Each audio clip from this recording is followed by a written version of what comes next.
하나님의 말씀 보시겠습니다.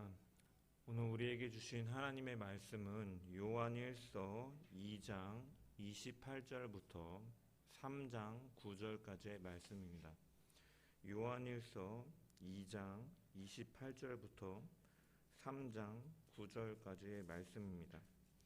제가 가진 성경 신약성경 389페이지에 있습니다. 다 찾으신 줄 알고 제가 봉독해 드립니다. 자녀들아, 이제 그의 안에 거하라. 이는 주께서 나타내신 바 되면 그가 강림하실 때에 우리로 담대함을 얻어 그 앞에서 부끄럽지 않게 하려 함이라. 너희가 그가 의로우신 줄을 알면 의를 행하는 자마다 그에게서 난 줄을 알리라. 보라, 아버지께서 어떠한 사랑을 우리에게 베푸사 하나님의 자녀라 일컬음을 받게 하셨는가. 우리가 그러하도다. 그러므로 세상이 우리를 알지 못함은 그를 알지 못함이라. 사랑하는 자들아, 우리가 지금은 하나님의 자녀라. 장래에 어떻게 될지는 아직 나타나지 아니하였으나 그가 나타나시면 우리가 그와 같을 줄을 아는 것은 그의 참모습 그대로 볼 것이기 때문이니 주를 향하여 이 소망을 가진 자마다 그의 깨끗하심과 같이 자기를 깨끗하게 하느니라. 죄를 짓는 자마다 불법을 행하나니 죄는 불법이라. 그가 우리 죄를 없애려고 나타나신 것을 너희가 아나니 그에게는 죄가 없느니라. 그 안에 거하는 자마다 범죄하지 아니하나니 범죄하는 자마다 그를 보지도 못하였고 그를 알지도 못하였느니라. 자녀들아, 아무도 너희를 미혹하지 못하게 하라. 의를 행하는 자는 그의 의로우심과 같이 의롭고 죄를 짓는 자는 마귀에게 속하나니 마귀는 처음부터 범죄함이라. 하나님의 아들이 나타나신 것은 마귀의 일을 멸하려 하심이라. 하나님께로부터 난 자마다 죄를 짓지 아니하나니 이는 하나님의 씨가 그의 속에 거함이요 그도 범죄하지 못하는 것은 하나님께로부터 났음이라. 아멘. 할렐루야. 네, 오늘도 말씀을 통한 주의 은혜와 평강이 저와 여러분 가운데 넘치기를 축원합니다. 저번 주일에 이어서 계속해서 요한일서의 말씀을 가지고 은혜를 나누기를 원합니다. 생명의 말씀이신 예수 그리스도께서 우리에게 오신 이후에 우리에게 나타나는 증거이자 특징은 코이노니아입니다. 코이노니아는 사귐, 교제라는 의미를 가지고 있습니다. 왜냐? 이것은 하나님께서 교제하기를 원하시는 분이시기 때문입니다. 하나님은 인간을 창조하실 때 자신의 형상과 모양대로 창조하셨다라고 성경은 기록하고 있습니다. 이것은 하나님의 성품 가운데 일부분을 우리 인간을 창조하실 때 주셨다라는 의미입니다. 의로움이나 선함이나 진실함이나 사랑 같은 이러한 인간과 더불어 공유할 수 있는 성품을 우리에게 허락하셨고 이것을 통하여서 하나님과 우리는 교제하기를 원하셨습니다. 그리고 또한 말씀을 통해서 지속적으로 자신을 계시하시는 것 역시 하나님께서는 우리와 교제하기 싶으신 분이기 때문입니다. 그러나 죄라는 것은 이러한 관계를 끊어 놓았습니다. 우리는 하나님과의 관계가 단절되었고 인간 사이의 관계가 죄로 인하여 단절되었습니다. 하나님께 범죄함으로 인하여서 에덴 동산에서 교제하며 사귀며 누리던 그 영광의 자리에서 그들이 아담과 하와가 쫓겨나게 되었고 또한 이 아담이 범죄한 이후에 하와에게 원망하고 탓하는 모습 그리고 가인이 아벨을 죽이는 모습들을 통해서 이 인간관계 역시도 죄로 인하여 무너졌음을 성경은 드러내고 있는 것입니다. 이런 우리에게 생명의 말씀이신 예수 그리스도는 성육신하셔서 나타나셨다라는 것입니다. 태초부터 계셨던 말씀은 투로구 테스조에스, 생명에 속한 말씀, 생명의 말씀으로 오셔서 그것들을 다 회복시키셨다라는 것입니다. 십자가 위에서 대속제물로서 그리고 우리를 하나님과 화목하게 하시는, 우리가 성도들 간에 화목하게 하시는 또한 화목 제물로서 죽으심으로 하나님과의 끊어졌던 이 단절되었던 관계가 회복되고 그를 믿는 자마다 멸망치 않고 영생을 얻게 하시는 하나님의 생명이 우리 가운데 이제 나타나게 되었다라는 것입니다. 그 영원한 생명을 보고 듣고 느끼고 경험한 사람들은 그 부활과 영원한 생명을 보았기 때문에 서로 사귀며 교제하며 증거하게 되었습니다. 그래서 요한은 그 증거를 나누는 것이 우리에게 큰 기쁨이 된다라고 요한일서 1장 4절에 말을 하고 있는 것입니다. 사귐과 교제, 이 코이노니아는 예수 그리스도 사역의 결과입니다. 이처럼 그렇기 때문에 이 교회 공동체라는 것은 이 생명의 말씀인 예수 그리스도를 믿고 경험한 사람들이 속하고 교제하는 공동체로서 하나님과 교제하고 성도 간의 사랑과 사귐의 교제가 있는, 그래서 그것을 통해서 우리에게 기쁨과 은혜를 주는 공동체라는 것입니다. 이런 교회는 빛 가운데서 행하면서 살아야 됩니다.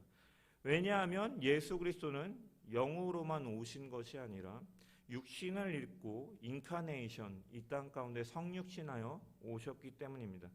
이것은 영적 세계와 이 땅의 세계를 연결시키는 하나님의 놀라운 방법이었고, 따라서 우리가 우리와 똑같은 몸을 입으신 예수 그리스도를 믿는다라는 것은 우리가 이 영적인 세계뿐만이 아니라 이 땅에서의 삶 속에서도 우리의 삶 가운데 열매가 드러나야 됨을 말씀을 드렸습니다.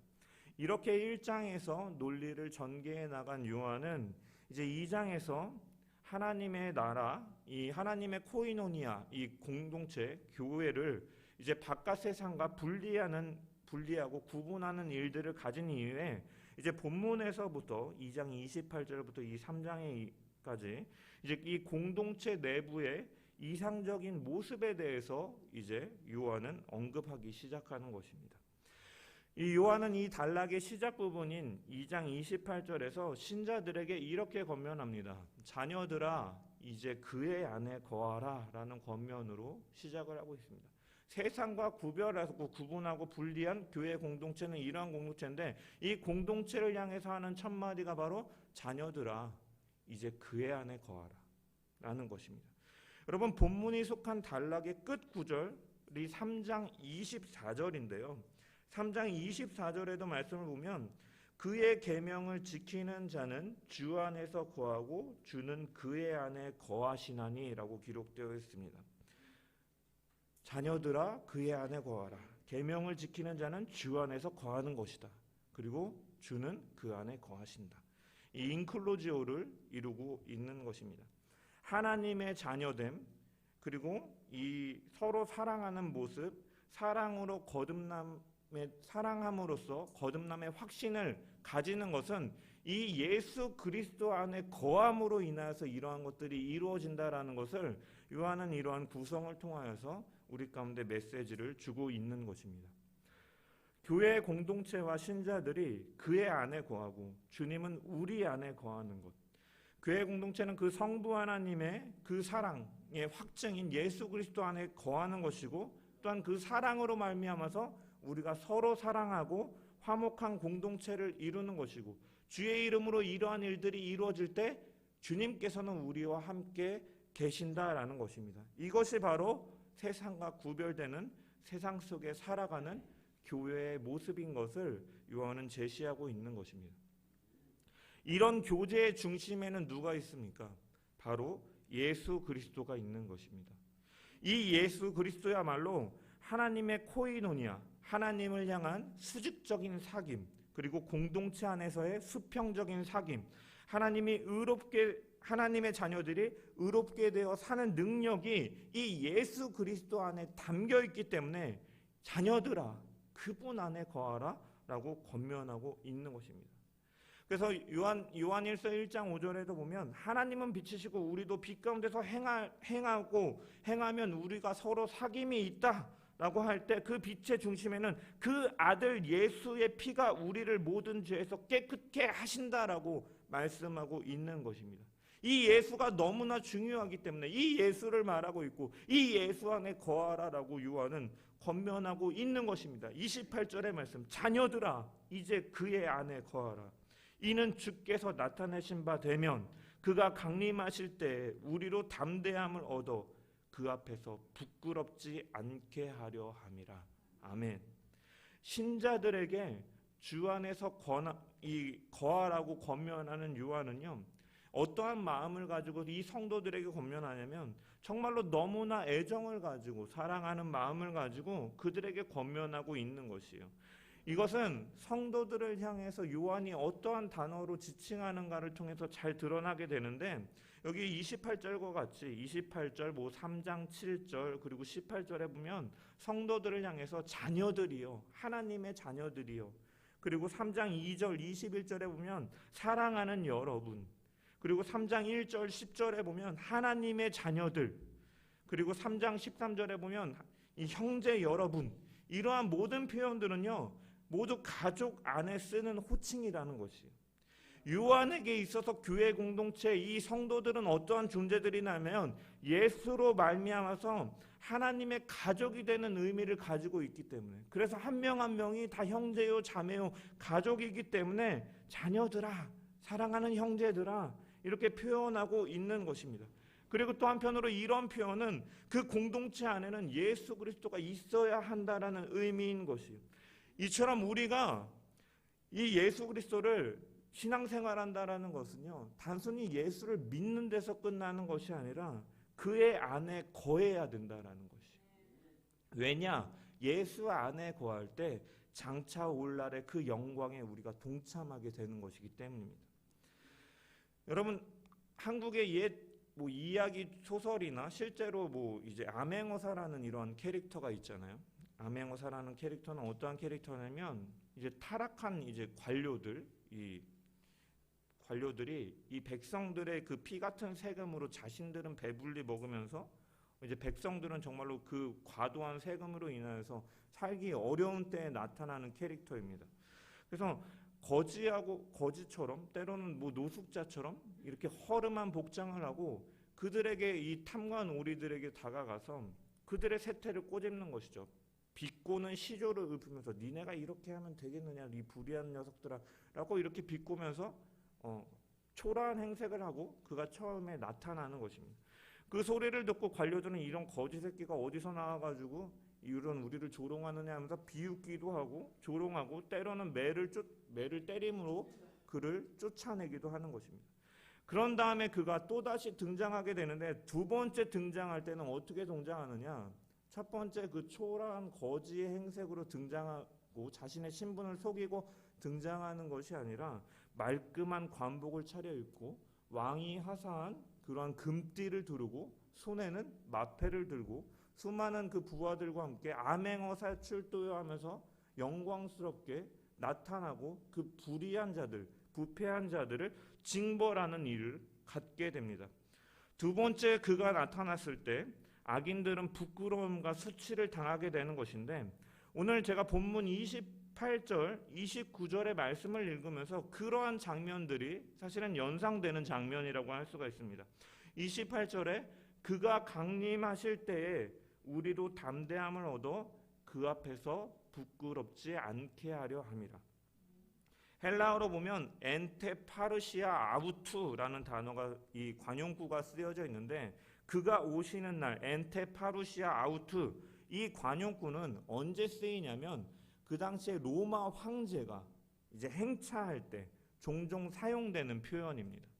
따라서 요한이 예수 그리스도가 그가 나타나시는 날에 이 강림하실 때라는 이 표현은요, 다시 오시는 예수 그리스도는 이제는 그가 처음에는 낮은 모습으로 십자가를 지기 위해 자신을 비하하시고 겸손의 왕으로 오셨지만 다시 강림하실 때는 이제 심판주로서 왕으로서 위엄을 가지고 영광을 가지고 오는 것에 대해서 요한은 표현하는 것이에요.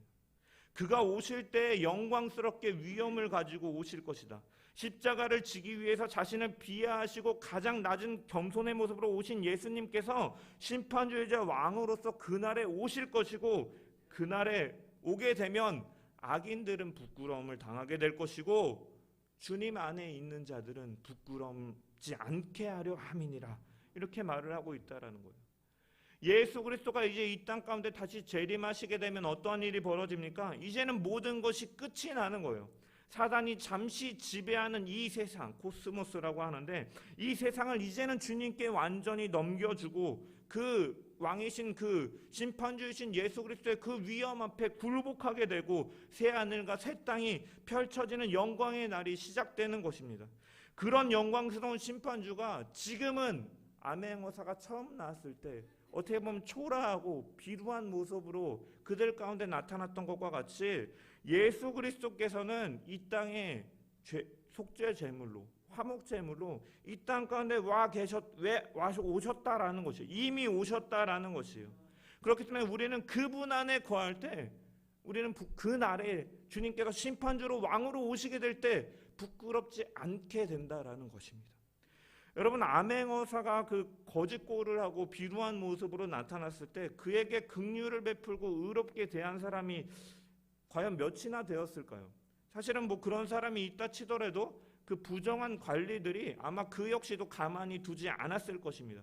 그럼에도 불구하고 그 사람이 암행어사인 것을 알았다면 그 신하들이, 그 부하들이, 탐관오리들이 아무리 그 어려움을 주고 고난을 준다 할지라도 그 위험을 무릅쓰고라도 그 사람에게 호의를 베푸는 것이 어떻게 보면 당연한 것이고 지혜로운 것인데, 마찬가지로 그리스도에게 우리가 어떠한 태도를 보여야 되는가? 그분은 이 땅에 어떻게 보면 십자가의 형벌을 지기 위해서 낮은 모습으로 오셨지만 그분은 최후의 심판주로 오실 분이시니까 우리가 그분께 속하여 있어야 되고 그분 안에 거해야 되고 그분과 교제해야 된다라는 것을 우리는 분명히 기억하면서 살아가야 된다라는 것이에요. 자녀들아, 이제 그의 안에 거하라. 그 안에 있을 때 주께서 나타내신 바 되면 그가 강림하실 때 우리로 담대함을 얻어 부끄럽지 않게 할 것이다.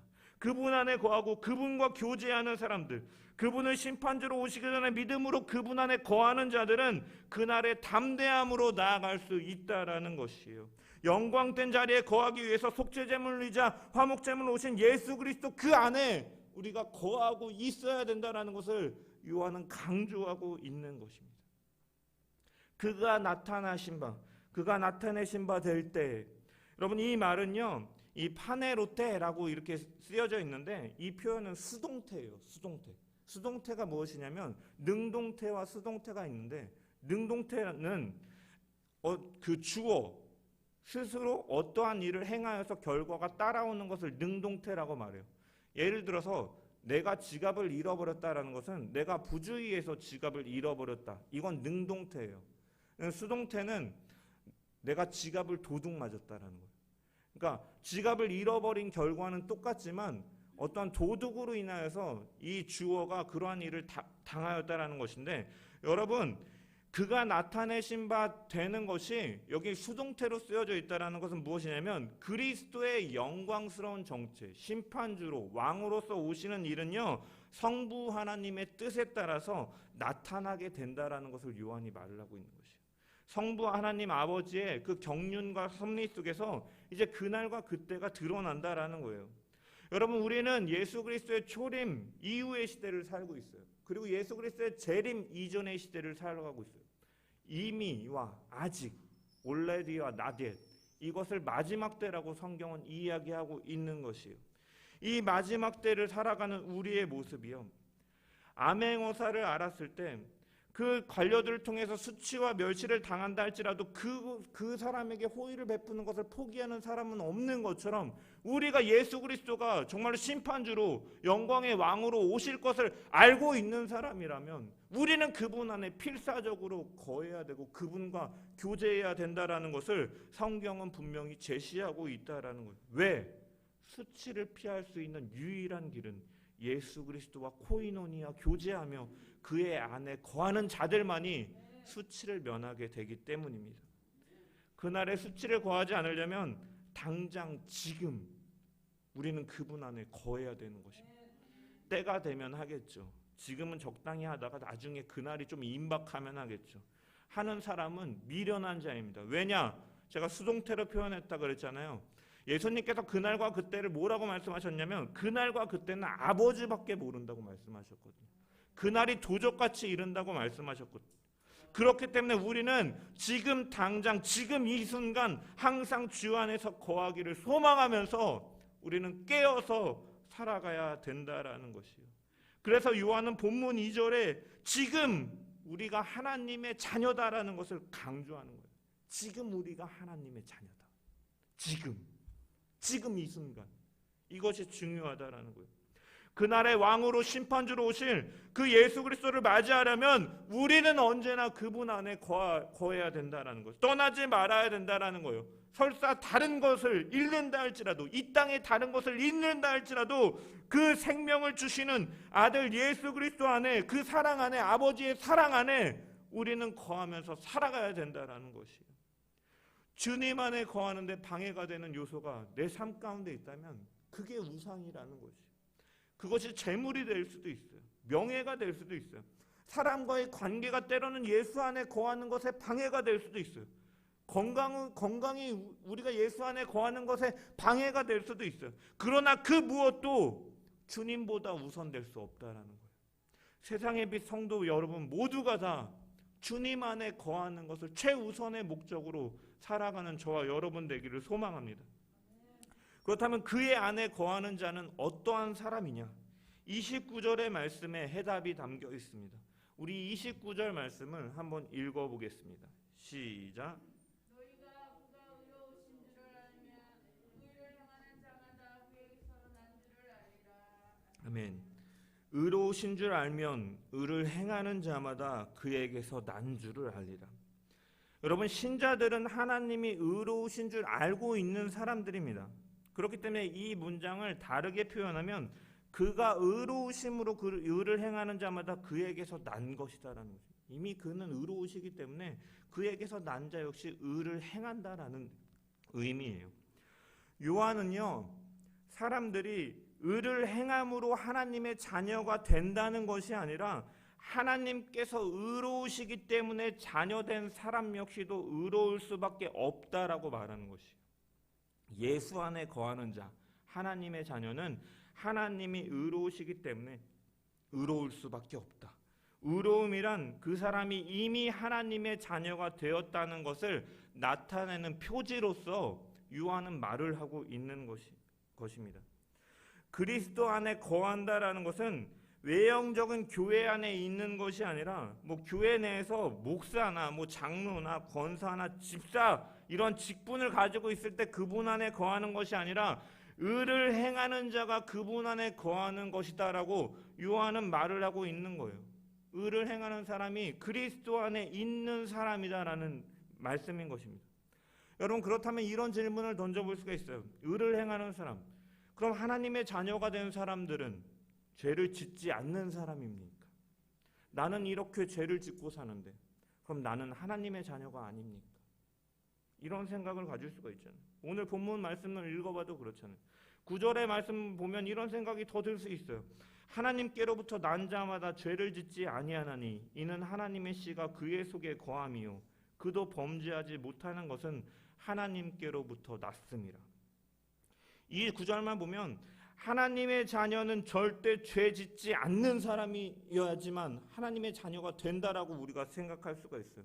그런데 사실 우리는 경험적으로 이것이 아니다는 것을 알고 있죠. 우리는 연약하기 때문에 너무나 수많은 순간 넘어지고 범죄하는 존재이기 때문에. 요한은 어떻게 보고 있을까요? 요한 역시도 신자들이 죄를 짓지 않는 존재다라고 그가 바라보지는 않았어요. 하나님의 자녀가 된 성도들도 이 죄를 지을 수가 있고 실제로 죄를 짓기도 한다라는 사실을 그가 알고 있었습니다. 그렇기 때문에 요한일서 1장 8절에 보면 만일 우리가 죄가 없다고 말하면 스스로를 속이는 것이다라고 말을 해요.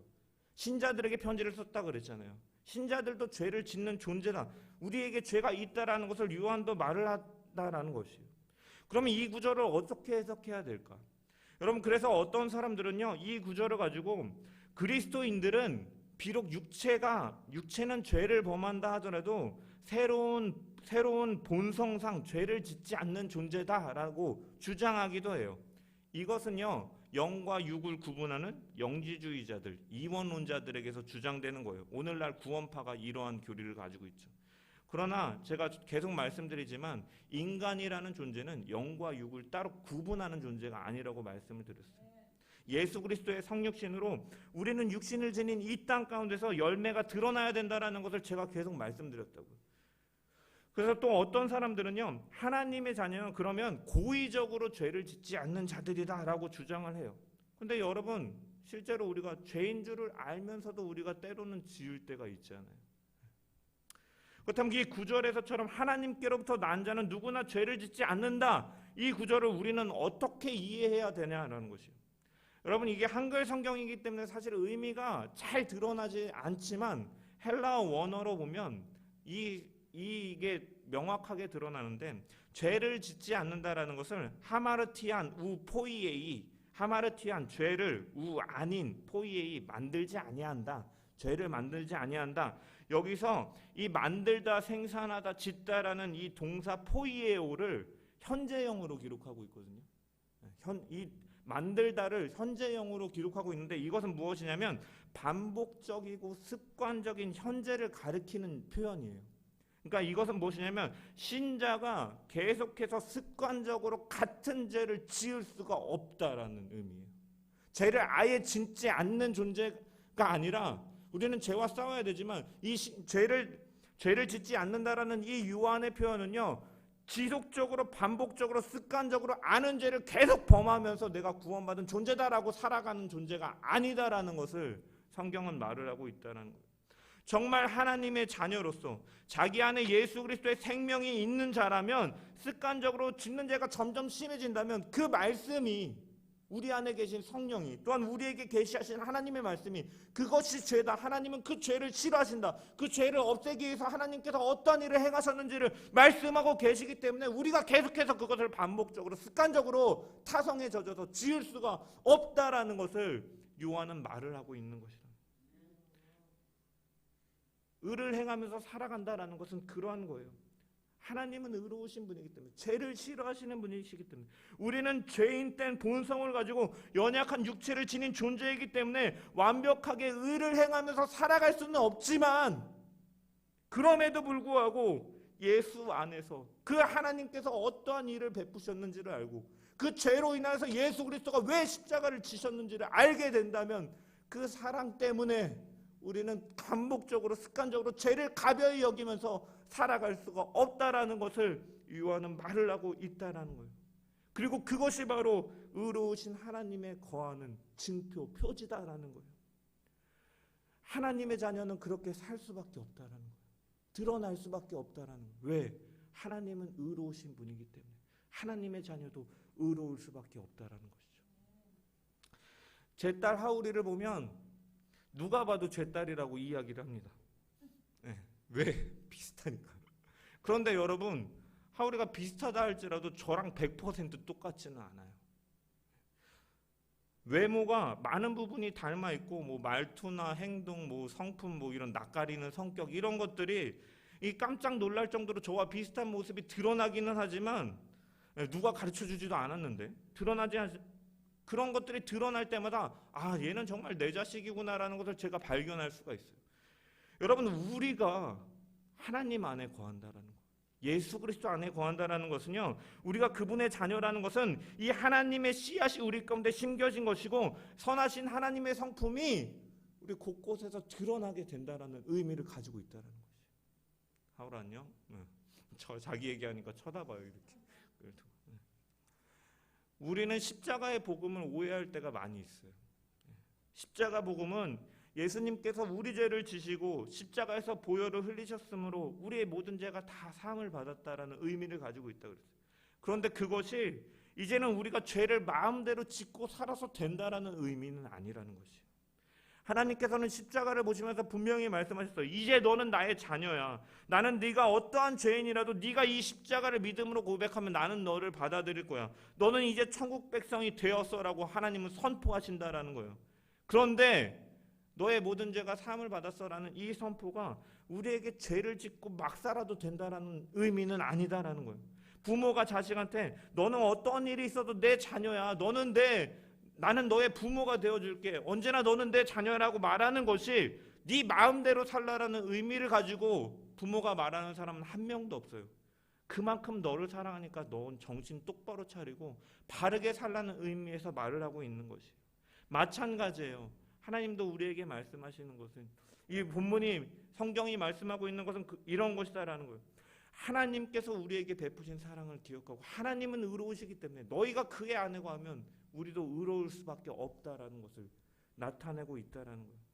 그러면서 성도들에게 권면해요. 3장 1절에 너희가 그가 29절에 너희가 그가 의로우신 줄 알며 의를 행하는 자마다 그에게서 난 줄을 알리라.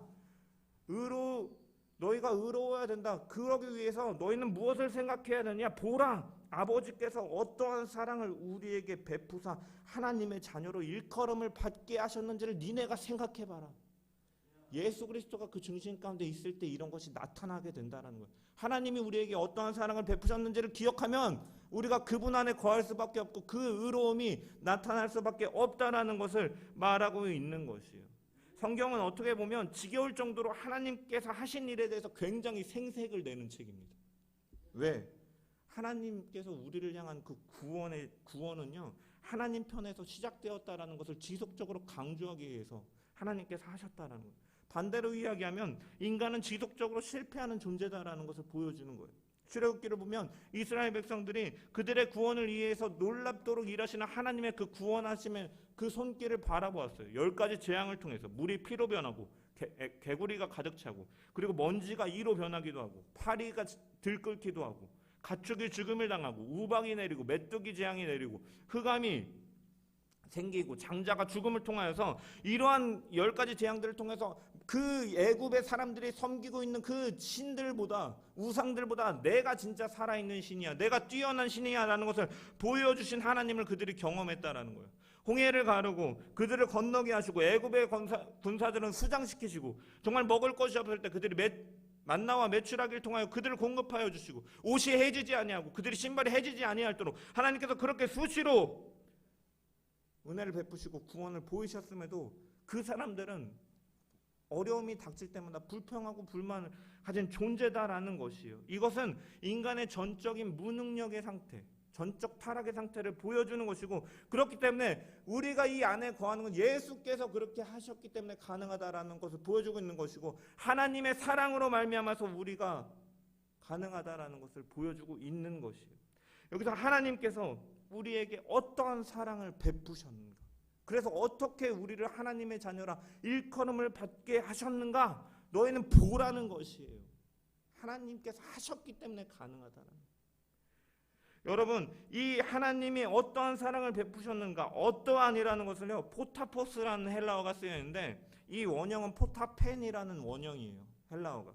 근데 이 말은 어떠한 의미를 가지고 있냐면, 다른 나라에서 온, 지금까지 경험해 보지 못한 어떤 것을 가리킬 때 이 포타펜이라는 헬라어 단어가 쓰여져요. 무슨 말이냐면, 너희들은 봐라, 하나님께서 너희들이 그 어떤 곳에서도 경험하지 못했던 그 사랑으로 우리에게 보이셨고, 그 다른 나라에서 온 경험하지 못한 그 사랑으로 말미암아서 하나님은 우리를 하나님의 자녀로 삼아 주셨다라는 거죠. 그리고 그 사랑은 여러분들도 잘 알다시피 사랑하는 독생자 예수 그리스도를 우리 가운데 내어주심으로 그 아들의 생명과 약속된 영광을 누리게 하셨고, 동시에 그를 따라 의롭고 거룩하게 살게 하셨다라는 것이에요. 속죄 제물이 되셔서 붉은 피를 흘리심을 통해 우리를 용서하시는 그 하나님의 긍휼이 환하게 빛나게 되었다라는 것이에요. 그 아들 안에 하나님의 자녀들이 의롭게 되어 사는 그 능력, 의롭게 사는 능력, 영광을 얻고 거룩하게 사는 비밀이 이 하나님의 사랑에 담겨 있다라는 거예요. 그 사랑을 알게 되면 그 안에 거해야 되고, 그 안에 있을 때 우리는 의로움이 나타날 수밖에 없다라는 것, 우리가 기억할 수 있기를 소망합니다. 하나님의 구원은 이처럼 그 어떤 것과도 비교할 수 없는, 다른 세계에서 온 것처럼 어떻게 보면 너무나 놀라운 그 사랑이 우리 가운데 와서 우리에게 주어졌다라고 요한은 표현하고 있는 것이에요. 그래서 모세는 하나님의 구원에 대해서 신명기 33장에 보면 이렇게 노래해요. 이스라엘아, 너는 행복한 사람이다. 여호와의 구원이 너같이 얻은 백성이 누구냐? 그는 너를 도우시는 방패요, 내 영광의 칼이시다. 너는 행복한 사람이다. 왜? 하나님이 그 무엇과도 비교할 수 없는 다른 세계에서 온 것과 같은 그 놀라운 사랑으로 우리를 구원하셨기 때문에 우리는 행복한 사람이다라는 거예요. 우리가 하나님의 자녀로 불리게 된 것은 하나님의 크신 사랑이 있었기 때문에 가능하게 되었다라는 것이요. 이 하나님의 사랑을 기억하면서 주 안에서 거하면서 하나님의 선하심과 인자하심을 맛보며 그 하나님의 성품을 의를 행하면서 드러내며 살아가는 저와 여러분 되기를 주님의 이름으로 축원합니다. 하나님의 자녀가 되었다라고 말을 해요. 자녀들아. 하나님의 자녀가 되었다라는 것은요, 무엇을 의미하냐면 우리에게 특권이 있다라는 것을 의미하는 것이에요. 여러분 2절 중반에 보면 이렇게 말을 해요. 사랑하는 자녀들아, 우리가 지금은 하나님의 자녀라. 장래에 어떻게 될지는 아직 나타나지 아니하였으나, 장래에 어떻게 될지는 아직 나타나지 아니하였다라는 것은요, 다르게 표현하면 아직 드러나지 않은 것이 있는데 반대로 얘기하면 앞으로 분명히 나타날 것이 있다라는 것이에요. 성경은 하나님의 자녀라고 하면 자녀가 누릴 엄청난 특권이 있다라고 말씀하고 있어요. 무엇이냐? 하나님의 자녀는 하나님의 후사요 기업이라고 말씀하고 있기 때문에, 자녀라고 하는 것은 상속자가 되기 때문에, 여러분 하나님의 상속자 그리스도와 함께하는 영광에 우리가 동참하게 되는 것이에요. 그래서 3절에 요한이 이렇게 말을 하는 거예요. 주를 향하여 이 소망을 가진 자마다 그의 깨끗하신 것 같이 자기를 깨끗하게 하느니라. 주님을 바라보면서 산 소망을 우리가 가진다는 거예요. 자녀이기 때문에. 이 산 소망은 주님께서 죽으셨다가 다시 살아나심으로 가지게 되었는데, 썩지 않고 더럽지 않고 쇠하지 아니하는 이 소망을 우리가 가지게 되었다라는 거예요. 사도 바울은요, 주님이 재림하실 때 우리도 예수님의 그 영광의 몸의 형체와 같이 변한다라고 말을 하고 있어요. 빌립보서 3장 21절에 보면 그는 만물을 자기에게 복종하실 수 있는 자의 역사로 우리의 낮은 몸을 자기 영광의 몸의 형체와 같이 변하게 하실 것이다. 골로새서 3장 4절에 보면 우리 생명이신 그리스도께서 나타나실 때 너희도 그와 함께 영광 중에 나타나리라. 부끄러움을 당하지 않고 이 예수 그리스도 부활 영원한 생명에 하나님의 자녀된 우리들이 동참하게 된다라는, 그 영광의 몸처럼 되어진다라는 것은 그 영원한 생명에 우리가 동참하게 된다는 것이고, 그 하나님의 보좌 앞에서 우리가 영원토록 그분을 찬양하며 그분을 즐거워하는 그 참된 행복이 우리 가운데 주어져 있다라는 것입니다. 이 소망을 언제나 품고 사는 저와 여러분 되시기를 소망합니다. 말씀을 이제 정리합니다. 요한은 신자들에게 주님 안에 거할 것을 권면하고 있어요. 왜냐? 하나님과의 교제, 이 생명의 교제, 생명의 공동체인 이 교회 안의 교제는 그 주님이 중심을 차지하고 있기 때문에, 주님이 중요하기 때문에, 그리고 주 안에서 이 거하는 자들의 표지는 하나님이 의로우신 것처럼 세상 가운데서 의를 행하며 살아가는 것이다라는 거예요. 이것은 하나님의 성품을 드러내는 삶, 의롭고 성결한 삶을 드러내는 것. 그래서 우리는 죄와 날마다 싸워야 된다는, 하나님은 거룩하시고 선하시고 의로우신 분이기 때문에 우리는 치열하게 죄를 다 용서받았기 때문에 마음대로 사는 것이 아니라 습관처럼 죄를 짓는 것을 경계하고 거룩과 성결을 이뤄나가면서 삶 속에서 의를 행하며 살아가는 저와 여러분 되기를 주님의 이름으로 축원합니다. 왜냐? 하나님은 그렇게 우리를 만드시기 위해서 놀라우신 사랑으로 우리를 자녀 삼아 주셨기 때문인 것입니다. 자녀가 부모의 성품이 드러나는 것과 같이 하나님의 성품이 드러나는 성도로 살아가고, 또한 소망을 두고 그 예수 그리스도의 영광에 동참하는 그 산소망을 품고 살아가는 저와 여러분 되시기를 주님의 이름으로 간절히 축원합니다.